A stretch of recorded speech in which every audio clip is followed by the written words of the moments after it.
What's up, Bengals fans?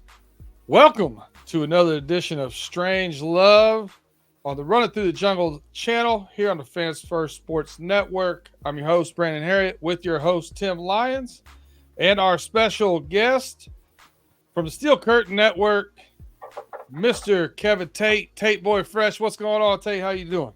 B Dirt, what's up, man? Thank you for having me, you and Tim, man. You know, just here to talk some ball, man, some Bengals Steelers. Let's get it in. Well, truth be told, if it weren't for you, I wouldn't have anywhere to have you too. Hey, man, you know, we've been down for over 20 years, man. So you helped me out in the beginning, man, because I didn't have nobody, and you know it's tough doing a podcast by yourself, man. Yeah. For those of you who don't know, I got my start helping Tate out.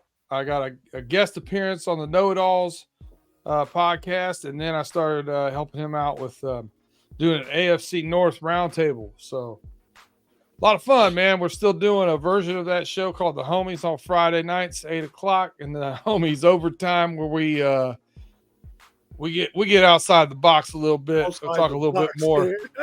It gets a little weird, a little Freaky Friday with Big G. Yeah, you never know what's going to happen, but that's a good one. You guys should check that show out for sure. And your boy Pay McAfee. Pay McAfee. We was brown bag pay last week. We didn't have McAfee. Yeah. I just got some juice, man. I don't got no brown bag. I'm drinking ice water. Pretty lame. I got a long week. Got a long weekend. Right. All right. Well, hey, let's get into it. Strange love. We show love to our opponents. You know, I've never been one to be too crazy a fanatic when it comes to sports teams. And you and I have a rivalry week in a big way this week. We got Saturday, Ohio State, Michigan. I sporting my team. We are not. Wait.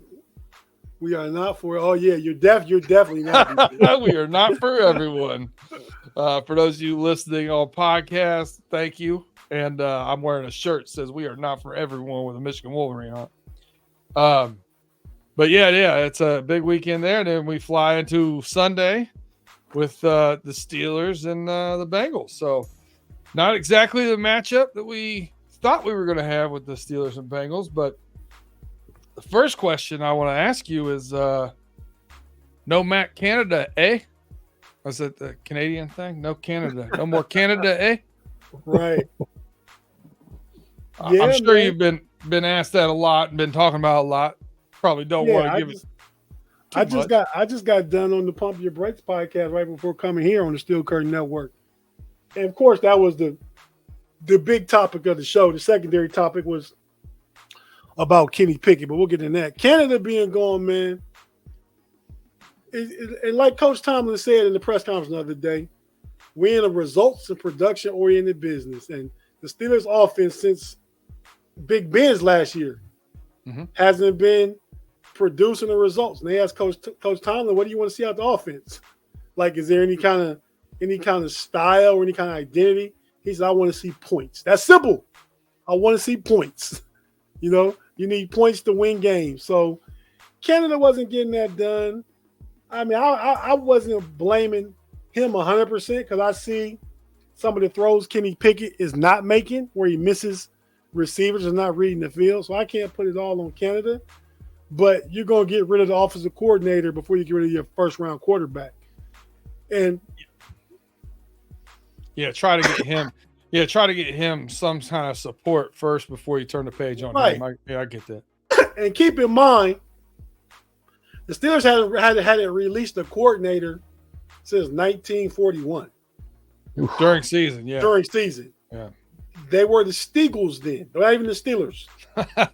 They were mixed with the Philly team and the Pittsburgh team. Hence the Steagles. Yeah. But you were probably just a young whippersnapper then, huh? Yeah, 1941 I was, man, you know. but you know, I think Tomlin, I think Canada was a cancer to the locker room. Players were tired of it, fed up. And I think since the Steelers had never done it, I'm not saying a directive came from AR2, Art Rooney, for you Bengal fans, Art Rooney the second. Yeah. That the directive came from him, but I think he said, we've never done this, so but if you feel like you need to do it, Tomlin, you can do it. You know what I mean? So I think it was Tomlin's decision, but with the blessings of Art Rooney, if he wanted to do it. And he had to do it to save the locker room. Yeah, so it's like it's kind of like the mafia. He wanted to whack somebody, but he had to get the boss's permission. Right. That makes sense. Good analogy, B Dirt. Yeah, I bring it back to violence eventually. Hey, do they call you B Dirt on here? Yeah. So Pay Dirt airs on here, so they see that. Okay. And I normally do Brandon Harry, aka B Dirt. So yeah. Okay. Yeah, people know me as B Dirt. I go back and forth. I knew you Brandon way before I knew you B Dirt. Yeah, that's a long story. But yeah, I don't know. I know that Tomlin wins a lot of games. I talked about it on Running Through the Jungle this week. I aspire. I don't want to be one of those tanking teams, even though we have Joe Burrow out.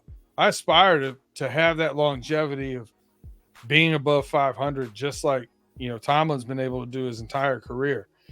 Now, I don't know. I know he wins a lot of games, but I can tell you right now for sure, Coach Tomlin's undefeated in the press conference. He holds a great press conference. Yeah, he's a great PR guy, right? Yeah. I mean, but I agree with what you said about the winning seasons and all that. It's good. It's good to be that team, right, man? Because a lot of teams have ups and downs, or some teams have all downs, right? Mm-hmm. But hey, man, it's time to really compete again, man. You know what I mean? Mm-hmm. And I'm not saying this is the season, but you can salvage this season by making it to the playoffs and just being competitive in the first round game. Mm-hmm. Yeah. And we talked about some of the lessons learned, right? Because we got some younger guys in our secondary and some younger guys that Tanner Hudson at tight end, and some of these guys that are newer to the team. And if they do galvanize, together and uplift their play across the board to help out and support Jake Browning, then what does that look like as the pep talk when, you guys were able to do that when Joe Burrow was on the shelf? Do it when he gets back, and how special does that look? So I think there's a lot of things that we're looking at, trying to basically, and I've told you this before, emulate the Steelers in some way, shape, or form. I've been jealous of your franchise being, Tim and I are both 47. Wait, you get ready to turn 47? Yeah, next week. Yeah. So we're both in that age group where, we spend a lot of time, wishing we had some of those teams that you guys do, consistency that you guys do, and the way the franchises ran from a total. So I got a lot of respect for the Steelers. But that said, I want to whoop you on Sunday. You know what I mean? Right. Yeah. It's every matchup in the AFC North is a rivalry game. Oh, yeah. Yeah, for the most part. I mean, like this weekend, the Michigan-Ohio State game is the biggest rivalry in the Big Ten. But there are a lot of little subsets of rivalries in the Big Ten, right? Yeah. And this is just like that. I mean, and I think everybody kind of, you guys with the Ravens have really turned into something since Burrow's been there. Burrow against Lamar Jackson, that's like an elite quarterback matchup, right? Yeah. But I feel like for the longest, everybody in the division, pointed to that game against the Steelers on the board. Steelers, Ravens, yeah. Right. That was always the Bengals, Steelers. Like, I feel like before recently, you guys pointed to the Steelers. Yeah. And the Browns have always pointed to the Steelers. Yeah. Mm-hmm. Yeah, definitely.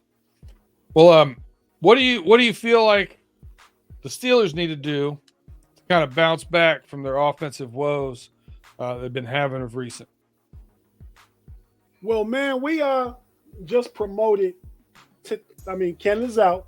Tomlin promoted running back coach Eddie Faulkner, offensive coordinator, and quarterback coach Mike Sullivan as his de facto assistant. Eddie Faulkner will create the game plan and, study your defense. Mike Sullivan will make the play calls. I kind of like that because you're dividing the labor, right, between two qualified guys. I don't think either one will have the job next year, but you really can't go bring a new OC off the street in week 12. You can't do that. Put in a new offense. Right. So what I think needs to happen, man, I think because Canada was somewhat of a cancer we talked about the players were fed up with Canada. Some of them were. I think you'll see a little more juice now. I mean, because he's out the building. I think you need to see that run game get going. I think Jaylen Warren needs to outcarry Najee Harris. And I think you need to challenge Kenny Pickett, man. Challenge him. Stop throwing your little smoke screens and your little screen passes. The majority of your pass plays. Push the ball down the field. Try and hit. Fry move over the middle. Let's use the tight end. Let's just open it up a little bit. I mean, what do you have to lose? Yeah, for sure. Well, Tim, you got anything you want to ask Tate before we take a quick break, pay some bills? I actually do. So Tate, we'll say if the Steelers end up losing their next 2 or 3 games, do you see? I'm just giving you a Yeah, no, that hurts. That hurts to hear you say the possibility of that. Yeah, well, you got the Bengals and you got the Cardinals next week. And then Kyler the Murray's Patriots. back, and then you got the Patriots. Whatever. One quarterback Kenny Pickett is better than Mac Jones. But go ahead. Right. So my question to you is if let's say you guys lose 2 of those next 3 games, do you see them sitting KP8 and going with Mitch or going with Mason Rudolph? If they lose 2 of the next 3, they're out the playoff picture.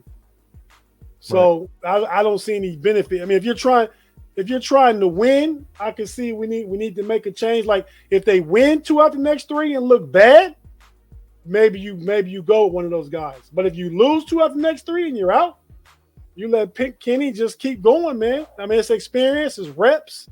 We need to see what we got in this first round pick. You know what I mean?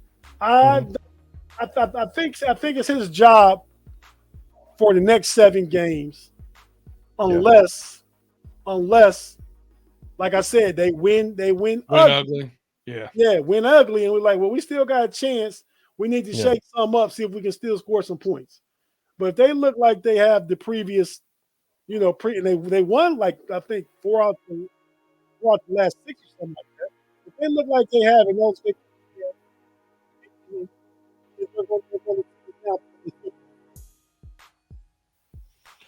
All right. Well, we're going to take a quick break. For those of you listening to us on Spotify, your Apple Pod, Google Pod, wherever you listen to your podcast, now's a good time to go over there.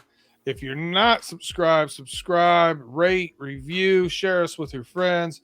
If you're listening to YouTube, you're going to have just enough time to hit that thumbs up, and we'll be right back.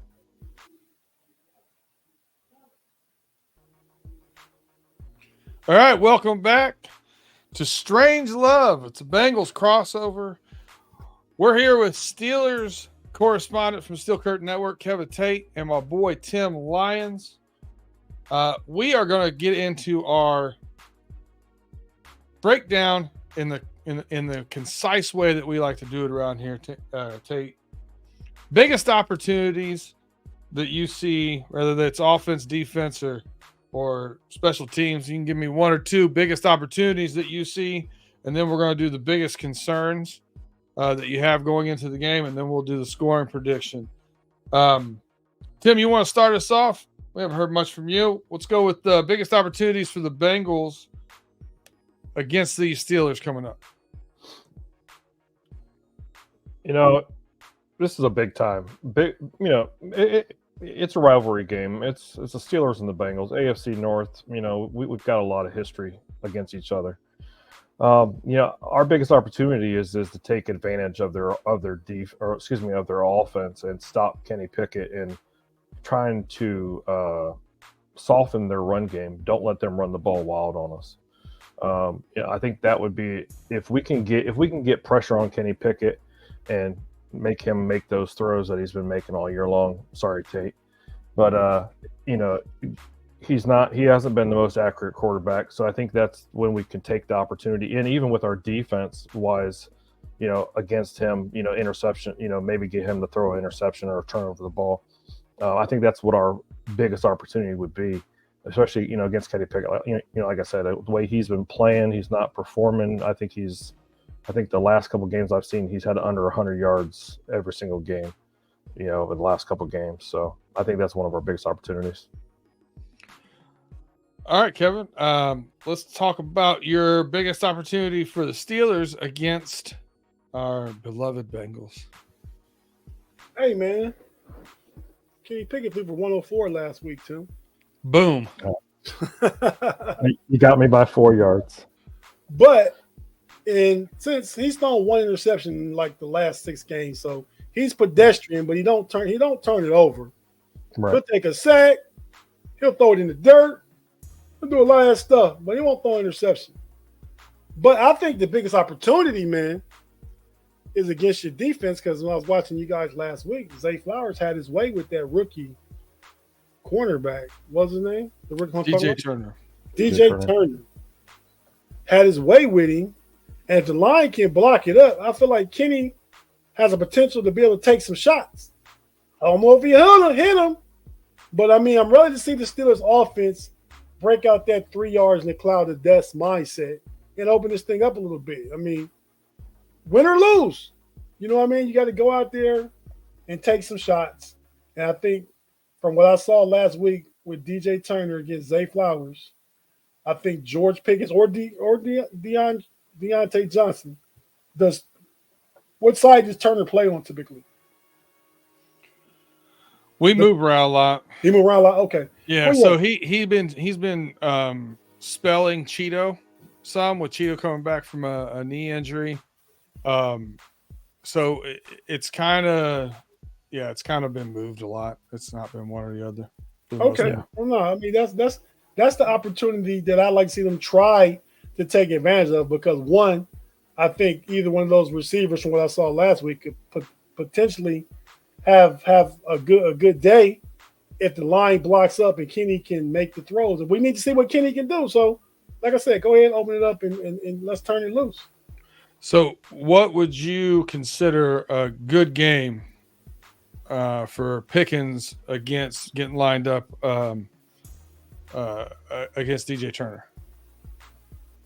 7 catches, 98 yards in a tub.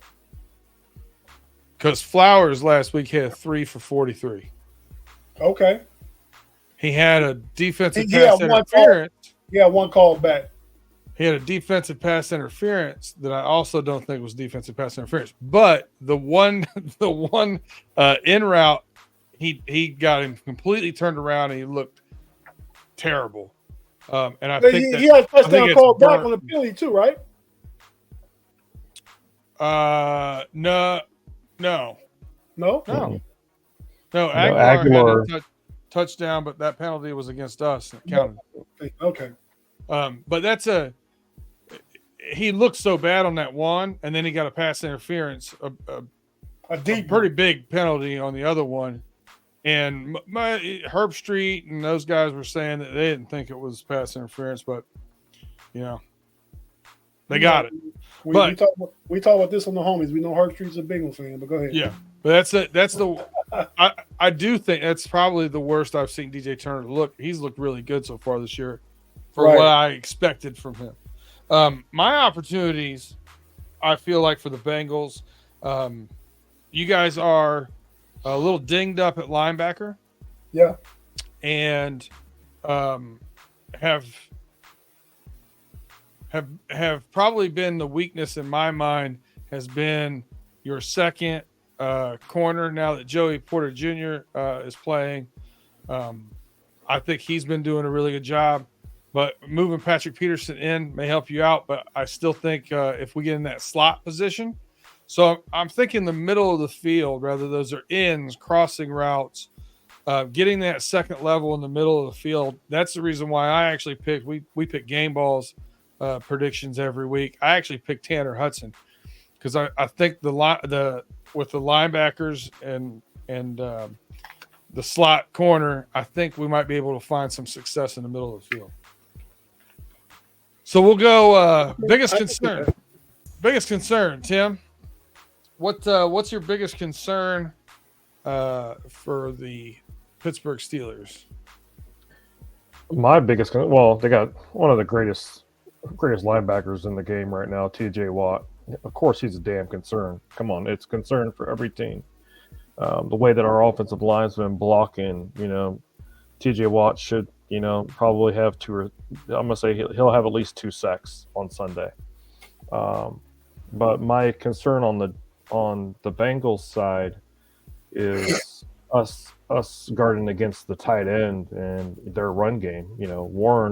Warren's known to pop off for 75 yards for a touchdown. If they're feeding the ball to Warren and the running back, and Najee Harris, it's always been a concern. Every weekend, our concern is the tight end and the running back. Yeah, we've been in the bottom 3 for rush defense for way too long now. Way too long. Yep. All right, Tate, what's your biggest concern for the Steelers going against these Bengals this week? My biggest concern is you guys D-line, not in totality, too. Trey Hendrickson against Dan Moore Jr., our left tackle, and DJ Reader against Mason Cole, our center. I think those 2 positions you guys clearly have the advantage. I was just saying on the Pump Your Brakes podcast on the Steel Curtain Network that Mason Cole is an elite backup center. And Dan Moore is really just a backup now. Like, we know he's a backup, right?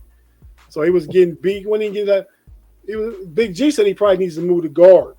He wasn't even getting out of the stands. And if you remember that, if you watched any of that or saw the highlights from any of that Browns game, the first play of the game, Myles Garrett nailed Kenny Pickett. And Garrett got by, and Dan Moore still had his hand in the dirt. Kenny Pickett's laying on his back. So I think Trey Hendrickson can be a problem for that.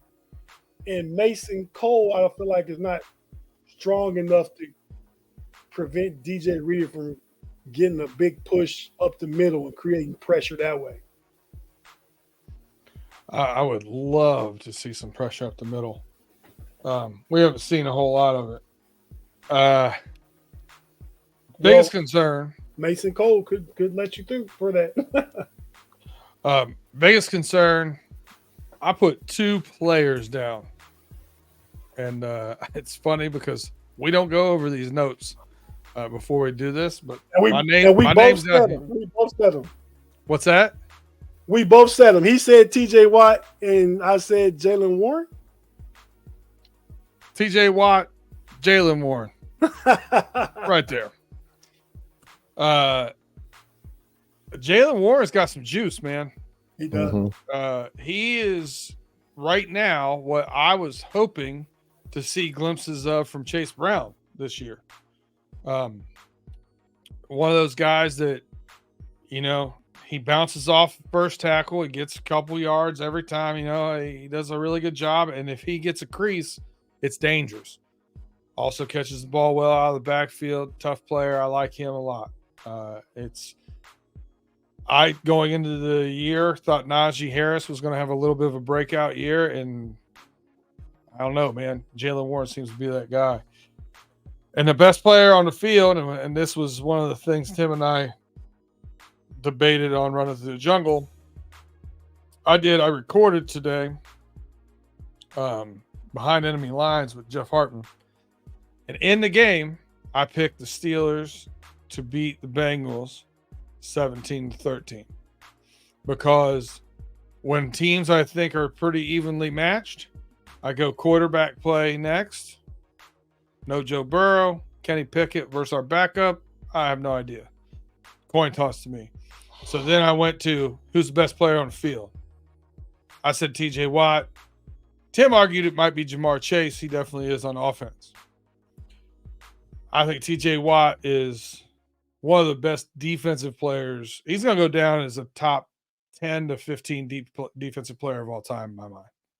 So, I then watched the Jake Browning press conference. Guy showed me a little something. So I flipped on Running Through the Jungle. We score one more touchdown and win 20-17. But I'm up in the air, man. I think this is anyone's game to win. There's so many questions on both sides. On pay dirt, I made this a complete avoid game. I'm not putting any hard-earned money on this game because I don't know what to expect from either of the teams. Tim picked the Bengals 22-17, and very much a homer pick because he also said that he could see the Steelers win.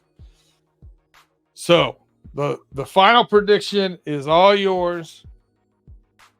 You got the floor. What's your prediction for the game, Kevin?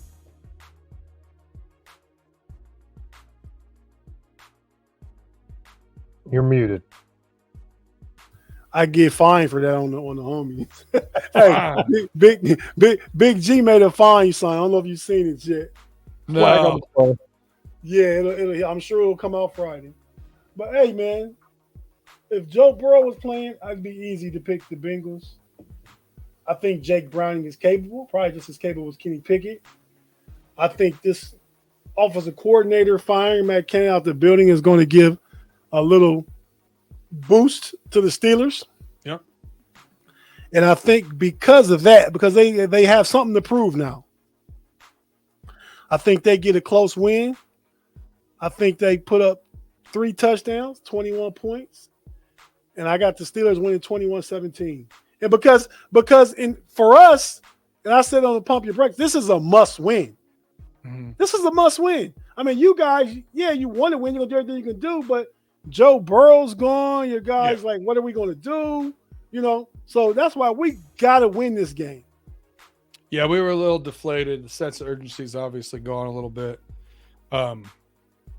So it's going to be an interesting game. The only bet I liked on this one, just FYI, under. No, oh. under's 35.5. I don't know. I'm not. I don't know about that one. Jaylen Warren prop bet. Jaylen Warren over 46.5 rushing yards. Oh yeah, that's easy money. Sounds like. So I think he'll have about 80. But don't you like Jaylen? Like I like Jaylen Warren. I like the kid Pacheco, Austin Eckler. I mean, Austin Eckler and Jaylen Warren were undrafted. Pacheco was drafted in the 7th round. Yeah. These guys that are overlooked come into the league with attitude, man. Mm-hmm. Yeah. Jaylen Warren did his podcast at one of our I sell food for those you don't know. At one of our customers last night, Cafe Note. And he did a meet and greet and whatever, and one of my good friends was up there and had her number 30 jersey signed. Oh wow! And it was a practice jersey, no name on the back. She just stripped the James Conner off. It was didn't rip it off. It was a James Conner practice jersey with no name on it. She told him what it was. I got one hanging up there. That's Conner, number 30. She has James Conner. She has James Conner's autographed on the left side of it. And now she's got Jaylen Warren's on the right side of it with no name on it. I thought it was pretty cool. Yeah, that works. Cool. That was pretty cool. But she said nothing but great things about the guy. So good stuff. He seems like a real humble guy from Utah. Yeah, went to a Christian college at first. Yeah, and I like Warren. You know, I was watching the Browns and Steelers game on Sunday. They were talking about Jaylen Warren, how he, no matter if he's on the field, he always has his helmet on. No matter what they're doing, his helmet is on. His helmet doesn't come off. And they were showing him on the sidelines when he was sitting there waiting for the defense, you know, to shut the Browns down. And he's sitting there with his helmet on. He don't take that helmet off, and you know he's got heart. And I don't know if you know this, Tate, but I'm a big run. I love running backs. I love the run game. And Jaylen Warren, you know, I think he's a hell of an addition to the Steelers. We had to put a limit on him. He's only allowed to say run the damn ball 2 times per episode. All right, Kevin, before you get going, tell everybody where they can find you and give us your parting shot. Hey, man, you can find me all across Fans First Sports Network, the Steel Curtain Network. We got several shows. The Pump Your Brakes just aired on Wednesday night. We just did that before I came over here with Tim and B Dirt. We do the Homies on Friday night with B Dirt, Big G, and Pay. You know, my live chat. Tim in the live chat. Tim always in the live chat. Tim's been a guest before. Mm-hmm. But you know, my true homies though, you know. So I really enjoy that show because I'm doing it with my brothers, man, and we just have fun and laugh and poke at each other and all that stuff. So that's always a fun show. Big G and I do the Mike Tomlin press conference review for the Steel Curtain Network. That's on audio only.